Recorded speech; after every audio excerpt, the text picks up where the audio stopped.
When we talk about the US and Iran, it's so much more than just the latest headline, right? This isn't about one single disagreement. Think of it more like an architecture of distrust, something built piece by piece over decades. So let's take a tour of that structure. So, the big question is, why? Why do these two governments clash so deeply? The question itself sounds simple, but the answer? It is anything but. We're not just talking about politics or oil here. This is about history. It's about national identity, and really, it's about two completely different ways of seeing the exact same events. Yeah, it's really not about one single incident. It's this massive structure that's been built up over decades. The best way to get our heads around it is to stick with that idea, a building. Every major historical moment is like another floor being added, making those walls of mistrust just a little bit higher. And if you want to understand any building, well, you've got to start at the foundation. And for this story, that foundation was poured all the way back in 1953. For a huge number of Iranians, this is ground zero. It's the origin story for why the US government, in their eyes, just can't be trusted. So what happened? Well, like a lot of stories from this region, it really kicked off with oil. You had Iran's democratically elected prime minister, Mohammad Mossadegh, and he makes this incredibly bold move. He decides to nationalize the country's oil industry, basically taking it back from foreign control. The US and the UK were not happy about that. So the CIA and British intelligence stepped in, helped orchestrate a coup, and poof, Mossadegh was out and the Shah was back in power. And this right here is where you see the two stories just completely split apart. For the US, this was a win, a classic Cold War move. They got a stable ally, the Shah, in a super important part of the world. But for Iranians, the lesson was, well, it was brutal. It was that their own democracy, their own sovereignty didn't matter as much as American interests. This wasn't just a political event. It was a deep, foundational betrayal that would just simmer under the surface for decades.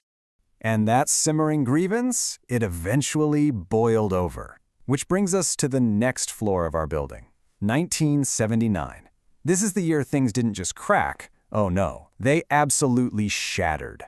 444. Just think about that number for a second. That is how many days American diplomats and citizens were held hostage inside their own embassy in Tehran. This was during the Islamic Revolution, when student revolutionaries stormed the building.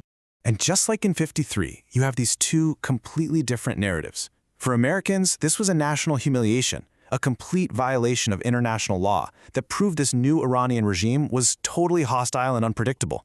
But from the Iranian revolutionary point of view, it was a defensive move. They were terrified of another 1953, another US-backed coup. This was them drawing a line in the sand, saying, not again. This is the point of no return. After the hostage crisis, the relationship becomes structurally adversarial. What does that mean? It means diplomatic ties are completely cut. Sanctions become the new normal. From this moment on, the US and Iranian governments are basically defined by being against each other. Okay, so with all that historical baggage, the rivalry evolves. It moves out of the past and into the present day. It's not just about history anymore. It becomes a real-time struggle for power and influence all across the Middle East. Now, to really get what Iran is doing in the region, you have to understand this one key idea, strategic depth. Think about it from their perspective. They look at a map and they see US military bases and unfriendly neighbors all around them. They feel encircled. So strategic depth is their answer.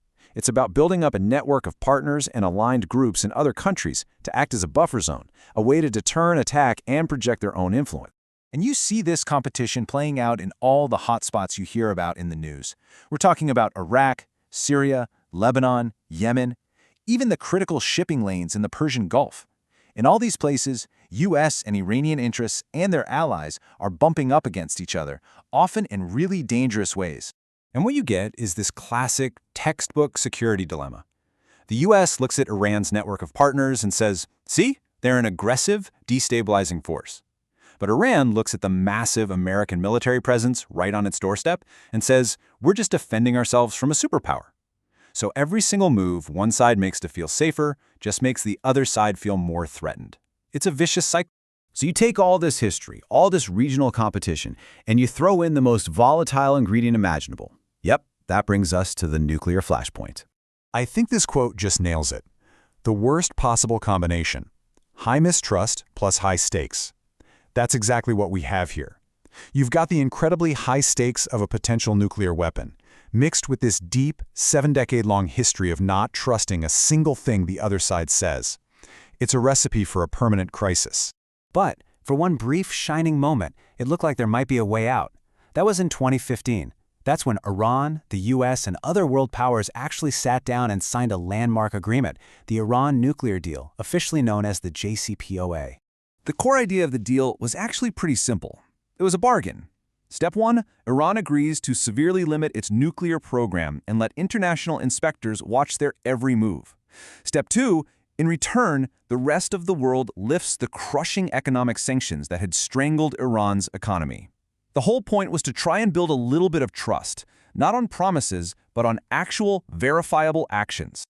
But that trust? Man, was it fragile. And in 2018, it broke.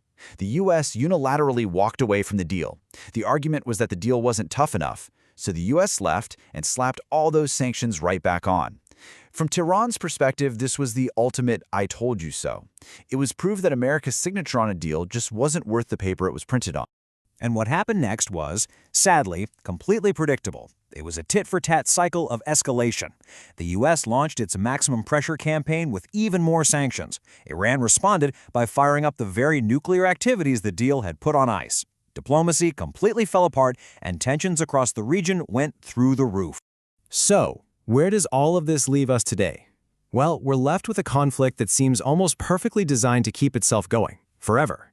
It's trapped in this incredibly powerful and dangerous feedback loop. And this really gets to the heart of why it is so hard to build any trust here. For one thing, in both DC and Tehran, looking tough on the other guy is almost always good for domestic politics. And after what happened with the nuclear deal, how can either side really truly trust the other to stick to any long-term agreement? It's a huge problem. And you can't forget, there are also allies on both sides in the region who actually benefit from this conflict continuing. So as of right now, things are still incredibly tense. You've got sanctions hammering the Iranian economy, a nuclear program that's way more advanced than it was before the deal, and the constant nagging risk that one little miscalculation could spark a much bigger conflict. When you step back and look at the whole thing, you realize this US-Iran rivalry isn't just a list of problems. It's a system. It's an architecture where every single action, no matter the intent, is seen through this lens of maximum hostility. And that, of course, justifies a hostile response. The distrust just feeds on itself over and over again. And that leaves us with one final and honestly pretty daunting question. When you have a cycle of conflict that has been built this strong over more than 70 years of history, trauma, and clashing interests, what on earth could possibly be powerful enough to finally break it?